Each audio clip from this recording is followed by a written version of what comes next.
everybody and welcome to At Home with the Moons, and today we are downing tools and having a history lesson. So don't panic, it's going to be good because it's with the Moons. Yes, and there's so much more than our beautiful family home to explore, which obviously we're doing by stripping it back, by exploring all those little intricacies of what we have here.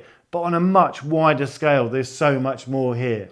Yeah, this was a thriving community, and it is proven by the fact of what's just inside the house, but also outside the house. Outside we have an ancient well. Yeah, we've got the forge where the donkeys live at the moment. So there was industry, there was stuff happening. Yep, we have a bread oven, a very old bread oven, a beautiful thing. We restored her a while ago and she's up and running. It is, without being too proud, very, very large. And what that means is it was definitely used from people outside. And back in that time when they were looking to re-identify themselves just after the First World War. It's another whole history lesson, but they invented the baguette, or the French, someone did. But yes, it's really... I think it was Napoleon. I think so. Well, but there's an argument over that, who actually invented the baguette. But the Napoleon story is quite romantic. Yeah, it's quite cool, and we'll go into that on a later day. But going from there down to our magical forest, we've got the river, and then we've got all that mining of that beautiful, very rare diorite. So there's so much more here. And as Jenny said,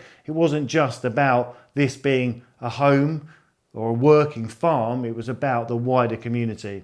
But today we're going to the other side of this wall. We're going to dig a little bit deeper. We are indeed, and a few of you have actually mentioned in the comments, you guys read us very well, because there have been people that have actually got it right before we've even shown you.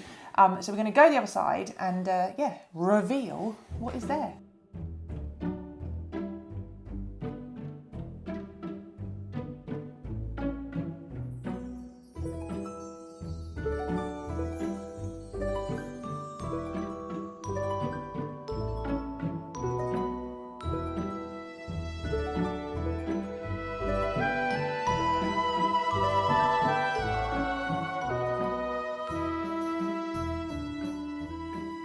So here we are under what we call the barn lounge, and above us is a room that is 100 square foot. It is quite large. It is. This is where two worlds meet. And there was the family side, the farmhouse, and then what we call the barn lounge, which would have been where the cattle were. And in this area, this hallway would have been a thoroughfare, a through road. And there's a big door at one end and an even bigger door at the other. But this is where the feed supplies came in.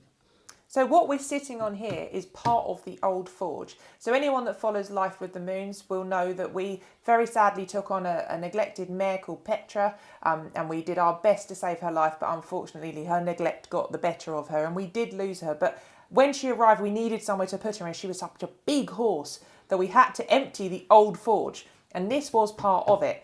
And one of the things that we love to do as a family is to go off here with the metal detector and see what we can find about the farm and about the estate. And we found some real goodies, haven't we, which we're going to show you in a minute. We have, and yeah, as Jenny said, this forms part of the history of the farm, and there's an old vice which sat in here, and you can only imagine what went on down in the forge. And I think that's part of a much wider community. There's a real industry going on here, and this farm provided so many useful tools really for people in the local community to get what they needed, whether it was baking a loaf of bread or having, their horse shod, or making some hinges.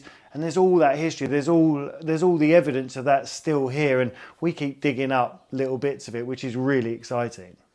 So I'm going to leave you with Nick now, and I'm going to go back onto filming so I can show you nice close-ups of what's behind us, which is really quite revealing. So you've got about a couple of minutes. But if you guys can try and guess what this is here, it's really quite fascinating. And I have to say, whenever you come into this area and you sort of stand back and take a look, you can go back in time and you can kind of hear it, see it, smell it. And just go back there and imagine what this once housed, because it's pretty cool. Let's go. So whilst you're having a think about what this area could be, I'm going to show you around the treasure table, and they really are treasures, and they do bring the past of the farm to life. So we go regularly off as a family. Rue and I especially love a bit of metal detecting, along with Toby, because we take the muscles to dig it out of the ground. And we found some amazing little trinkets and bits and pieces that really do put a story to the past of this place. This here is a wedge that they'd have used obviously to like drive between wood and split the wood, would have been obviously kept the fires going and kept the wood burning stoves going and kept the the big bread oven going so everyone could keep functioning and get their dinner at the end of a hard day on the farm. And then you've got things like this, which is a brass buckle. And having horses, I know how much I love my brass and I keep it clean and I look after all of the bridles. But this one here has been snapped at the back, and you can only imagine, you know, did it snap whilst they were working? Did the ox get angry and decide it wasn't going to do it? I mean, it could have been a horse, who knows? But it's one of those things, and that's got a story to tell. We will never know, and we can only guess, but it does keep the mind ticking. And on ticking, we found the most incredible find, and honestly this blew my mind along with the whole family when we found this, and it really did put that personal element to the farm, and it made you go, wow, people really lived here and they really worked here. So we were off metal detecting. We were on there's public paths here, but they're not public anymore, but they would have been back there, and they were public for the farm workers. So there's a row of trees that you walk down. And we were going down there and we were with the metal detector, and it picked up and we were like, oh, this is exciting. And it made a bit of a different sound to it normally does. And we're like, oh, it's treasure, it's really exciting. And it was this amazing pocket watch. And it's got little gold nuggets all the way around on every number. And it's set at the time of 25 to 4. So whether that's morning or evening, when this was dropped, the last time it ever told the time was at 25 to 4. And you can only imagine the person getting home and realising they didn't have this, and just how sad anyone would have been. I mean, we were ecstatic to find it, but the first thing I thought was, can you imagine back then when, you know, you really relied on the time to have lost this?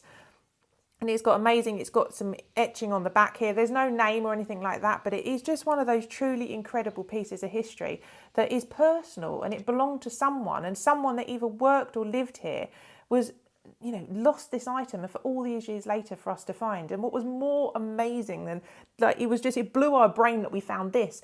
Toby kept going with the metal detector, and then we only went and just like, well, not even a millimetre, 2 millimetres away from where we found this was its chain.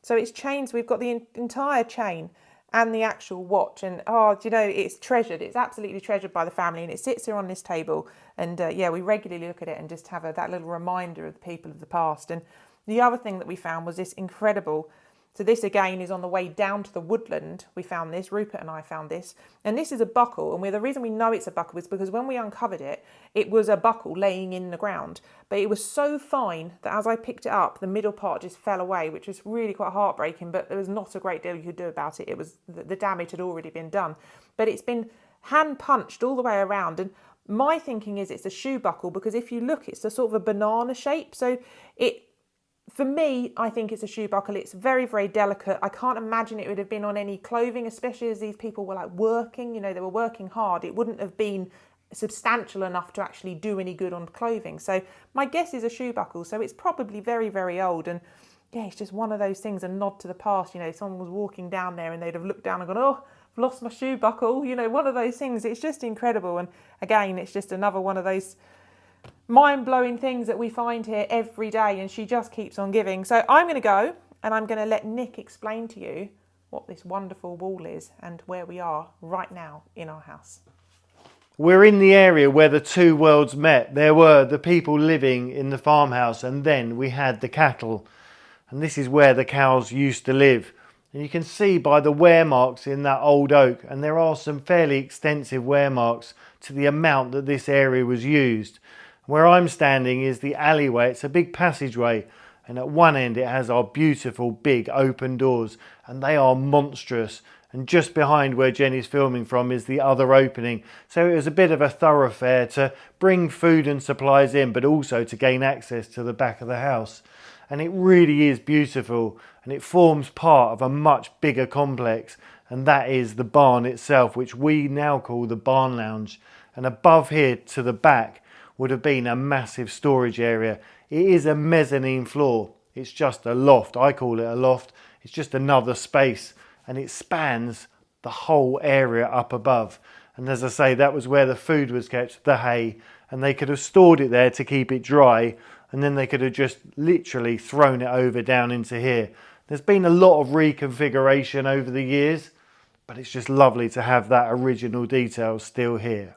So the time has come for us to go treasure hunting, but we are down the other end of the house, and this is the original, the main entrance, would you say? Yeah, it's what you're met for the with. farm, Yeah. for the actual animals of the farm, I'm guessing, and the hay and all the Toing and froing. the things that they would have done at the farm. Bringing big stuff in or out, this is where it happened. Yeah, and that is given away by the two massive barn doors that are on the outside of these doors that we're going to touch on next week. And they've got their own hidden little secret themselves, and it's just fantastic. And you might be able to hear a little echo in our voices, and that is because it's a very large space up above us, and you'll see from those little clips. But there's so much more to be revealed. We've got to go now because I can hear rumblings, and it's time to get the wellies on and see what treasure we can find. Let's go.